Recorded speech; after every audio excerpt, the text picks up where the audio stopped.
Bonjour, nous sommes donc ici, tout près de Salon, au nord de Salon, sur la commune de Lamanon. Nous sommes au domaine de Confou, dans la salle de réunion du personnel. Et si nous sommes ici, dans cette propriété agricole qui fait de l'arboriculture, c'est parce que début avril, il y a eu une grève et que Odezone avait envie de mieux comprendre ce qui s'est passé et ce qui se passe encore actuellement.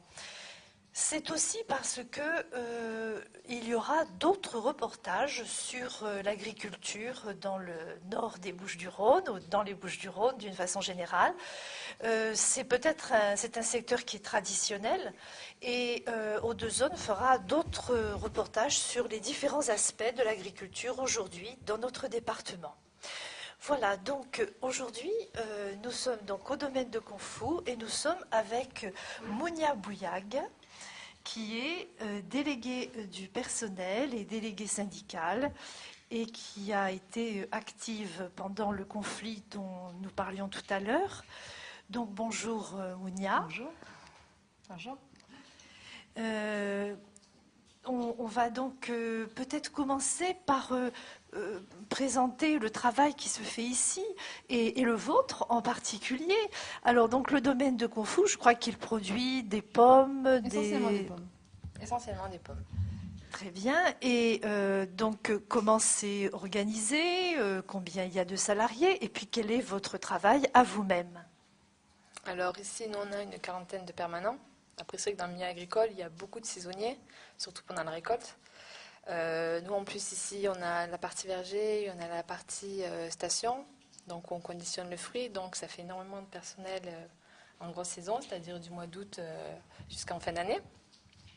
On fait de tout. Donc, en verger, on a de tout. On a de la taille, on a de la plantation, on a de la récolte.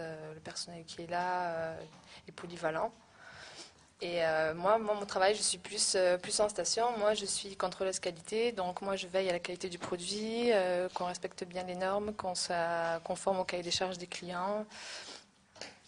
Donc, moi, c'est vraiment que l'aspect qualité, mon boulot. Et alors, ce travail, est-ce qu'il vous plaît au point de vue de son contenu? Je ne sais pas s'il y a par exemple des jeunes qui nous regardent. Est-ce que quels sont les avantages et les inconvénients de ce type de tâche, hein? Non, moi, pour ma part, dans le milieu agricole, tout n'est pas forcément très agréable. En général, c'est des travaux qui sont pénibles, surtout au verger. En station, c'est beaucoup de travail à la chaîne. Donc c'est vrai que tout dépend du poste qu'on a. Moi, le mien, il est quand même, je suis assez privilégiée parce que c'est vrai que c'est un travail qui est très intéressant. Je suis amenée à rencontrer du monde. Puis voilà, on peut apporter quelque chose justement à l'entreprise. Après, voilà, c'est qu'au-delà de ça, il y a tout le reste qui doit suivre, c'est-à-dire les conditions de travail, les salaires. Et là on voit qu'il n'y a plus rien qui suit. Alors justement, parlons-en des conditions de travail et des conditions de rémunération. Au début du mois d'avril, je crois les tout premiers jours du mois, il y a eu une bonne vingtaine de grévistes sur les plus de 40 salariés qui sont ici. Est-ce que vous pouvez nous dire pourquoi il y a eu cette grève? Alors il y a eu cette grève parce que ça a été un ras-le-bol des gens. C'est-à-dire qu'à l'époque, la direction, c'était pas la même. Il y avait certaines choses qui étaient faites qui n'étaient pas très légales, mais bon, ça passait plus ou moins, sauf que le temps passant, la vie devenant de plus en plus difficile, et le patron s'y rend de plus en plus la vis, les ouvriers n'y arrivent plus. Donc, arrivé à satiété, les gens commencent à demander qu'on leur paye leurs droits, qu'on leur paye leurs heures qu'on ne leur paye pas, qu'on applique les conventions, qu'on applique le droit du travail. Puis là, là on est heurté à un mur, c'est que la direction ne veut absolument rien entendre. C'est qu'elle continue à faire comme avant, ça fait 30 ans que c'est comme ça, il n'y a pas de raison que ça change. De toute façon, les milieux agricoles, vous n'avez pas fait d'études, et ça, ils l'ont assez entendu, je pense, ici.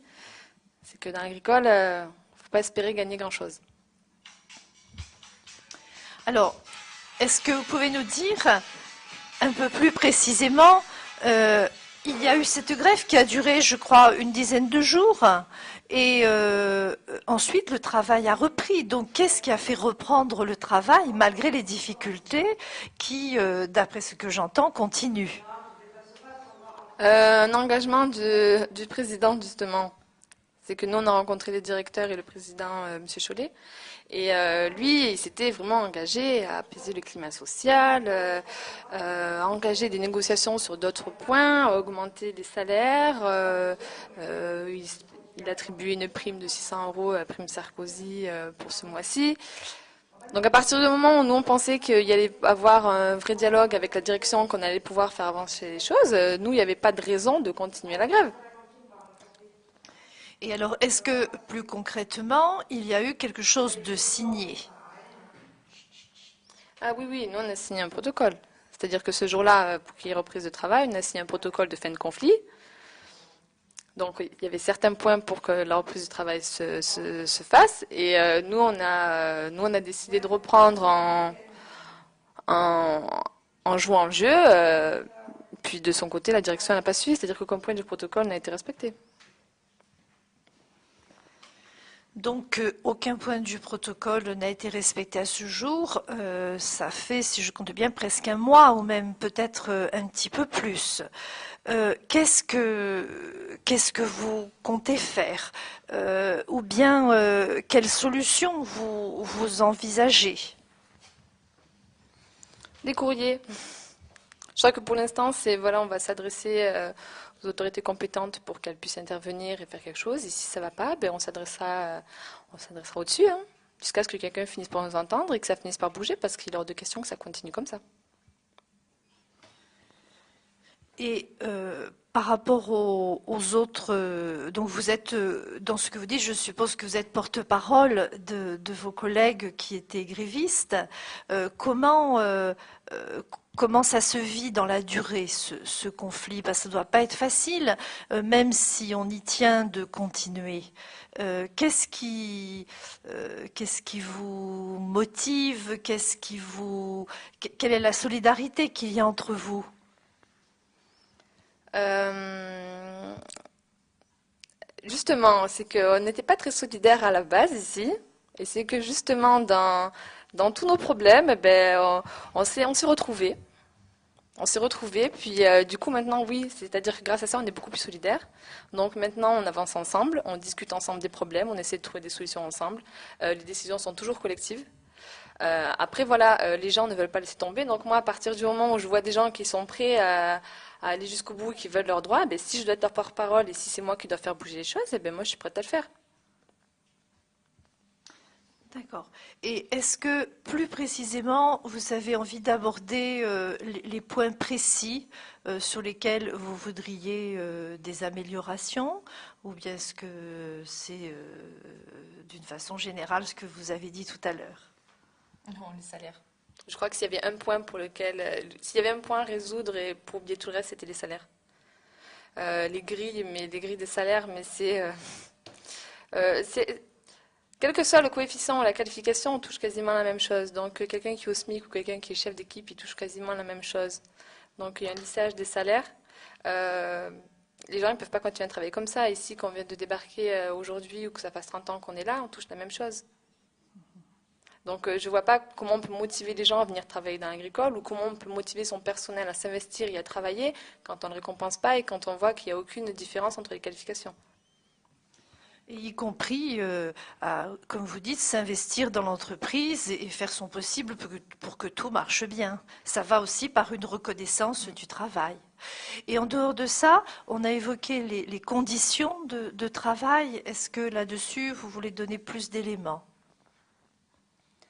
Oh, les conditions de travail. On pourrait faire un roman sur les conditions de travail.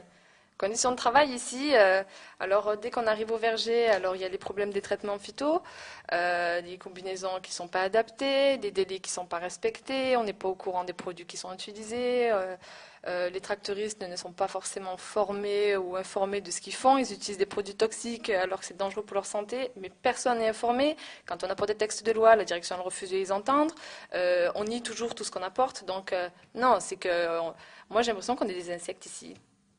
Des insectes, donc voilà, le patron se débarrasse de nous. Mais rien n'est appliqué, rien n'est fait. Rien n'est fait pour l'ouvrier.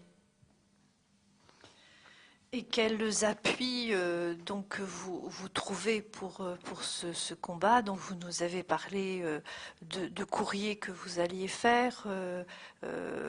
Sur quoi vous allez vous appuyer? Les textes de loi. Les textes de loi. Nous, c'est les textes, on n'arrête pas, c'est le code du travail, c'est les conventions collectives. On s'adresse à tout le monde, c'est-à-dire aux syndicats, aux associations, à toute personne qui peut nous apporter de l'aide, les gens qui sont dans l'agricole, qui connaissent ces problèmes.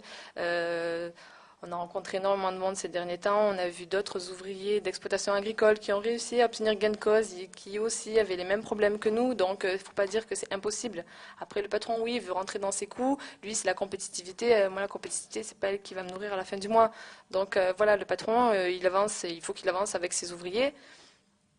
Moi, partant de là, c'est pas fait. Donc, voilà. Moi, je prends toute l'aide qui est autour de moi. Donc, on se renseigne tant qu'on peut et on essaie de s'adresser aux personnes qui peuvent faire bouger les choses. Très bien, je crois qu'on a fait un bon tour de la situation. Est-ce que vous auriez un dernier mot, un dernier message à donner aux téléspectateurs qui verront ce reportage? Qui se mobilise justement? C'est la mobilisation, parce que je crois que le milieu agricole, on l'oublie énormément en ce moment. Ça va pas du tout dans le milieu agricole. Sauf que les ouvriers, ils ont très peur de le dire, parce qu'ils ont tous peur de perdre leur salaire, parce que justement, ils ont de très bas salaires. Donc à partir du moment où la direction leur met la pression et qu'elle leur fait croire qu'elle va les licencier, quand on a des familles qui ont des crédits, qui ont des enfants à nourrir et qu'on leur dit qu'elles vont perdre leur place, et ben, du coup ils se taisent et ils subissent. Et je pense qu'une fois que l'opinion publique sera au courant et qu'elle se mobilisera, peut-être que le gouvernement mettra un peu plus le nez dessus et regardera ce qui se passe. Donc ça veut dire peut-être pour nous aussi consommateurs, hein, on en mange des fruits et des légumes, enfin ici c'est les fruits, ça veut dire d'ouvrir l'œil un petit peu plus loin que son panier et puis peut-être d'aller rencontrer des gens comme vous qui aiment leur travail et qui se battent pour être reconnus dans ce qu'ils font. Merci beaucoup Mia et